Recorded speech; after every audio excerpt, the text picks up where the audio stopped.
ఓం శ్రీ గురుభ్యో నమ. జ్ఞానానందమయం దేవం నిర్మలస్ఫటికాకృతిం ఆధారం సర్వవిద్యానాం హయగ్రీవం ఉపాస్మహే. సదాశివసమారంభం శంకరాచార్య మధ్యమం అస్మదాచార్య పర్యంతం వందే గురు పరంపరం. నేను స్వామి శివానంద సరస్వతి వారు చెప్పినటువంటి వాయిస్ ఆఫ్ హిమాలయాస్ అని దాన్ని నేను నా స్వేచ్ఛానువాదంలో చెప్తున్నానని ఇంతవరకు కూడా ఇప్పటివరకు కూడా 10 అధ్యాయాలు అయ్యాయి. ఇప్పుడు 11వ అధ్యాయం జ్ఞాన మార్గం అని అది చెప్తున్నారు స్వామి. అది నేను ఇంతవరకు కూడా సుమారుగా అవి ఆయన ఏంటంటే చిన్న చిన్న వాక్యాలుగా ఆయన చెప్పున్నారు. నేను 149 వాక్యాలు దాన్ని అనువాదం చేశాను. ఇప్పుడు 150ది. అయితే నేను నెంబర్ చదవట్లేదండి, పూర్వంలాగే ఇప్పుడు కూడా ఆ విషయం మాత్రమే చదివేస్తున్నాను.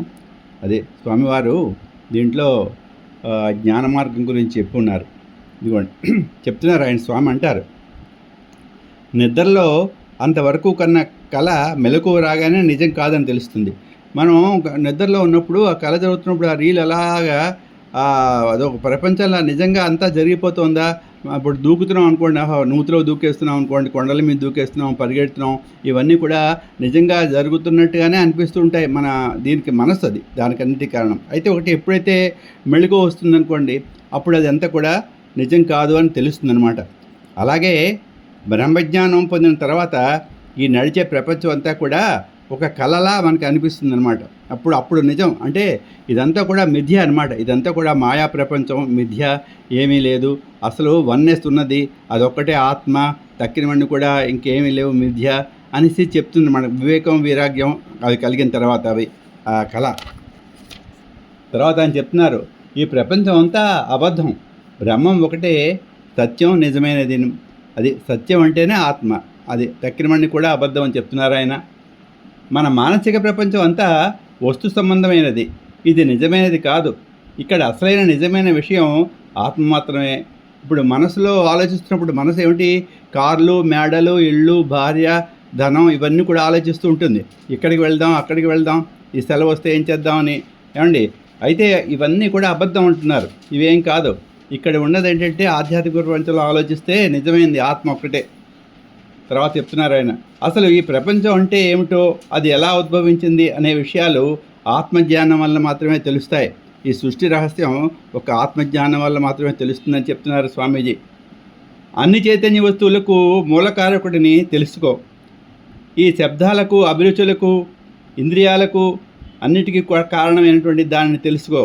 అప్పుడు నీకు అంతా తెలుస్తుంది అని చెప్తున్నారు.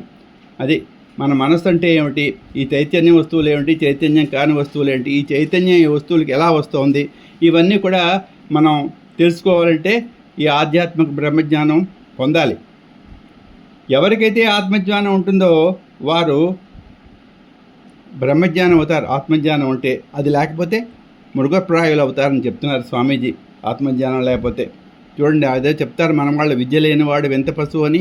అలా ఈ ఆత్మజ్ఞానం పొందడం అనేది ఈ మానవ జన్మ పొందినటువంటి ప్రతి మానవుడికి కూడా చాలా ముఖ్యమైనటువంటి విషయం అని చెప్తున్నారు స్వామీజీ. మనకి ఇది 84 లక్షల యుగంలో ఈ మానవ జన్మ చాలా ఉత్తమోత్తమైంది. దీంట్లో కూడా మనిషి తరించగలడు. ఈ జనన మరణ చక్రాలు ఆ చట్టంలోంచి విడిపడాలంటే ఈ జన్మ ఒక్కటే దానికి ఉపయోగపడుతుంది. తక్కిన వాటిలో ఇవేం ఉపయోగపడవు. వాటికి ఈ బ్రహ్మజ్ఞానం పొందడానికి అవకాశం తక్కువ, ఏమి లేవు. అయితే ఒకటి కర్మవశాన్న వాళ్ళ తాలూకా దీన్ని బట్టి, వాళ్ళ కర్మలు బట్టి మనకి కాళహస్తిలో ఉందనుకోండి, ఆ పాముకి, ఏమండి, ఆ ఏనుక్కి, ఆ సాలెపూరికి భగవంతుడు జ్ఞానాన్ని ప్రసాదించినట్టుగా మోక్షాన్ని ప్రసాదించాడు స్వామీజీ. అలా ఏమో అది అరుదు. అంచేత మనిషి సాధించుకోవాలి అంటే ఆత్మజ్ఞానం పొందాలి, బ్రహ్మజ్ఞానం కావాలి. తర్వాత చెప్తున్నారు ఆయన, బ్రహ్మజ్ఞానం అనేటువంటి ఆయుధంతో అతి ప్రమాదకరమైనటువంటి అవిద్య, అజ్ఞానాలని ప్రాళదోలు, ఆ శత్రువులని తొదముట్టించు అని చెప్తున్నారు స్వామీజీ. తర్వాత చెప్తున్నారు, నదులన్నీ కూడా సముద్రం వైపే ప్రవహించి దానిలో ఎలాగైతే కలుస్తాయో మీరందరూ కూడా శాశ్వతమైనటువంటిది ఆనందాన్ని, అమృతమైనటువంటి ఆ జ్ఞానాన్ని సముద్రం దిశగా ప్రయాణం చేసి దాంట్లో మునకలు వేయమని చెప్తున్నారు. మనం అంటే మనం నదులు లాంటి వాళ్ళు అనమాట. ఈ నదులన్నీ కూడా అతి కష్టం మీద సముద్రంలో కలుస్తూ ఉంటాయి, ఎంతో దూరం ప్రయాణం చేసి. అలాగే అది సులభం కాదని అది. అలాగే మనిషి కూడా అంత సులభంగా మనకి అది ఆ జ్ఞానం సంపార్జన లభించదు. అది గురువుని ఆశ్రయించాలి. దాని గురువు చెప్తారు రకరకాలుగా. అక్కడ మనకి దీనిలో చెప్తారనమాట. ఏంటి శమము, దమము, ఏంటి ఉపరతి, తితీక్ష, శ్రద్ధ, సమాధానం అని షట్సంపద అని చెప్తారు. ఈ ఈ ఉష్ణోగ్రత, శీతలకి తట్టుకోవాలి మనిషి. మనసుని నియంత్రించుకోవాలి, ఇంద్రియాలని కట్టడి చేయాలి. ఇవన్నీ కూడా ఉంటాయి మనకి ఓ కఠోపనిషత్తులో చెప్తారు.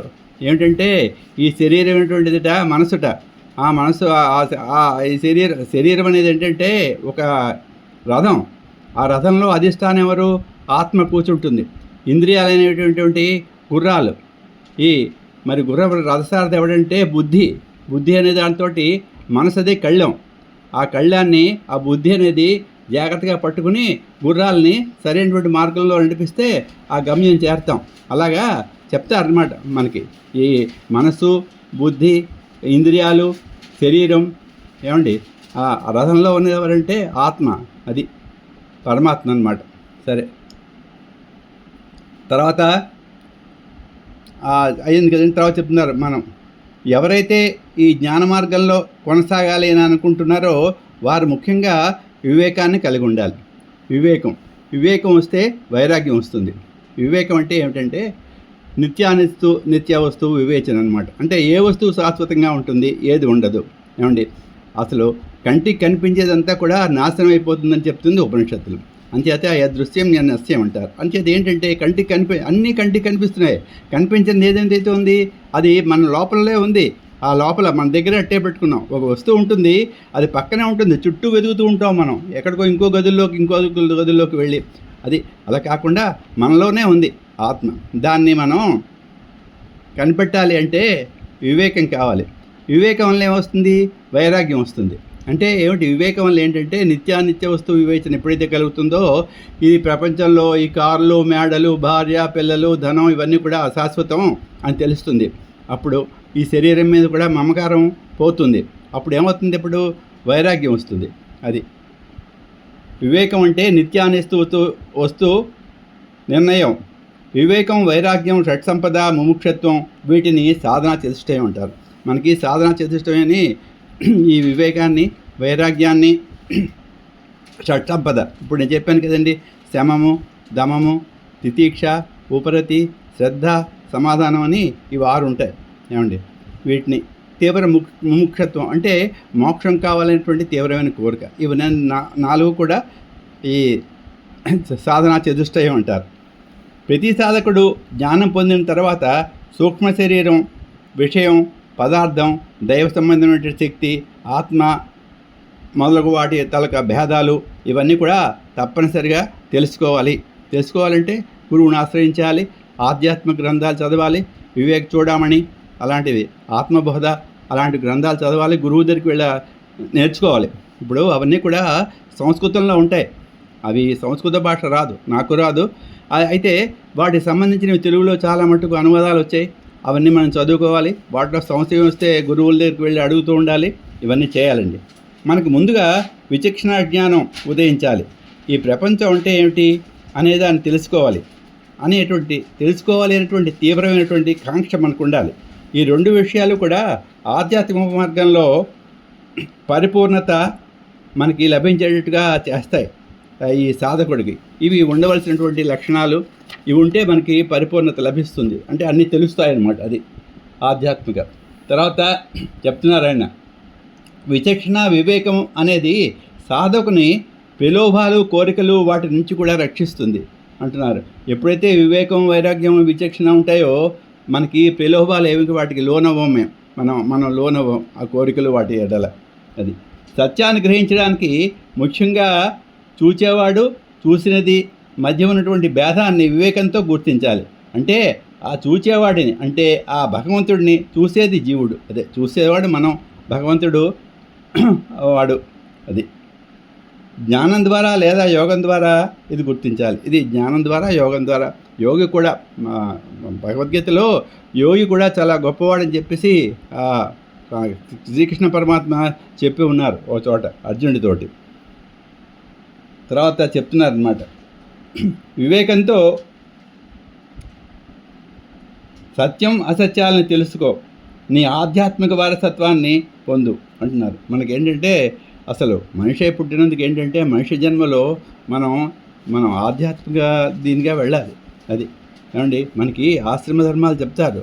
మొట్టమొదటి ఏంటంటే మనకి గురుకులంకి పంపిస్తారు కదా, అది చిన్నప్పుడు, అది తర్వాత గృహస్థు, తర్వాత వానప్రస్థం, తర్వాత సన్యాసాశ్రమం, ఇలా ఉంటాయి.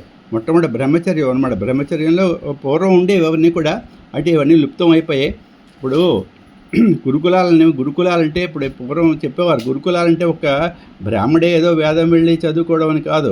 పూర్వం వర్ణ వ్యవస్థలో ఎవరి పనులు వాళ్ళు చేసుకునేవారు, సజావుగా జరుగుతూ ఉండేవి.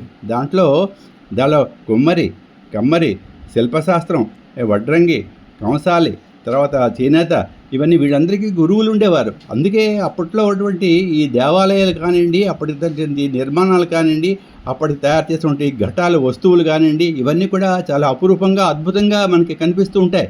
ఇప్పటికి ప్రాచీనంగా మనకి తవ్వకాల్లో దొరుకుతూ ఉంటాయి కొన్ని. అవన్నీ కూడా అంచేత అవన్నీ కూడా ఉండేవి చాలా, అవన్నీ నిర్వీర్యమైపోయాయి. అలాగే ఈ వేదాల్లో కూడా చాలా ఈ శాఖలు ఉండేవి బోళ్ళని, అవన్నీ కూడా లుప్తం అయిపోతున్నాయి. ఇవన్నీ మనకి 4 వేదాల్లో, అందులో ఆయుర్వేదం ఉంది, ధనుర్వేదం ఉంది. ఏమండి, ఈ పూర్వం మహాభారతంలో మన ధనుర్వేదం గురించి చెప్తారు. ఈ అస్త్రాలు సంపాదించడం అవి కూడా అర్జునుడు, అవి కూడా ఏమండి అది. తర్వాత వివేకం అనేటువంటి జ్ఞానాన్ని పొంది, వివేకమైనటువంటి జ్ఞానదీపాన్ని పట్టుకుని వెళ్ళి మనకి ఈ చీకట్లనేటువంటి ఆ అజ్ఞానాన్ని పోగొట్టుకోమని చెప్తున్నారు ఆయన. తర్వాత వివేక వైరాగ్యాలు మోక్షానికి సోపానాలు. అది ఇవేంటంటే ఈ వివేక వైరాగ్యాలు, తర్వాత సాధనా చతుష్టయం, వివేకము, వైరాగ్యము, శమధమాది షట్సంపద, తీవ్ర మోక్షకాంక్ష, ఇవి 4 కూడా సాధనా చతుష్టయాలు అంటున్నారు. ఇక్కడ మళ్ళీ చెప్తున్నారు స్వామి, వివేకము, వైరాగ్యం అనేవి స్వీయ సాక్షాత్కారం పొందడానికి ప్రాథమిక క్రమశిక్షను మనకి అందిస్తాయంటున్నారు. అంటే ఆత్మజ్ఞానం, ఆత్మ సాక్షాత్కారం పొందడానికి ఈ వివేక వైరాగ్యాలు మనకి తోడ్పడతాయని చెప్తున్నారు స్వామీజీ. వేదాంతం విద్య కానీ, రాజయోగ విద్య కానీ ముఖ్యంగా చెప్పేవి తనని తాను గ్రహించి నిగ్రహించుకుని తెలుసుకోవడం. అంటే వేదాంత విద్య ఏంటంటే ఈ రాజయోగ విద్య కానీ, వీళ్ళు హఠయోగం ఇవన్నీ చెప్తారు. అవన్నీ ఏంటంటే ఇంద్రియాలని నిగ్రహించుకోవాలి, అంటే మనసును నిగ్రహించుకోవాలి. ఇందాక చెప్పినట్టుగా ఆ మనసు అనేటువంటి కళ్ళాలు, ఆ ఇంద్రియాలైనటువంటి అశ్వాలు, ఏమండి శరీరమైనటువంటి రథం, ఆత్మ అనేది ఆ రథంలో కూర్చున్నటువంటి మనిషి, బుద్ధి అనేది కళ్ళాలు, ఏమండి వీటిని ఇవన్నీ చెప్తారన్నమాట. వీటితోటి మనం ఇది చేయాలి. తర్వాత సత్యాన్వేషణకు అసలైనటువంటి ఉండవలసినటువంటి షరతు ఏమిటంటే నీతివంతమైనటువంటి క్రమశిక్షణ మరియు ఆత్మ నిగ్రహం కావాలని చెప్తున్నారు స్వామీజీ. నేను ఇక్కడితో ఆపుతున్నానండి. శుభం భూయాత్.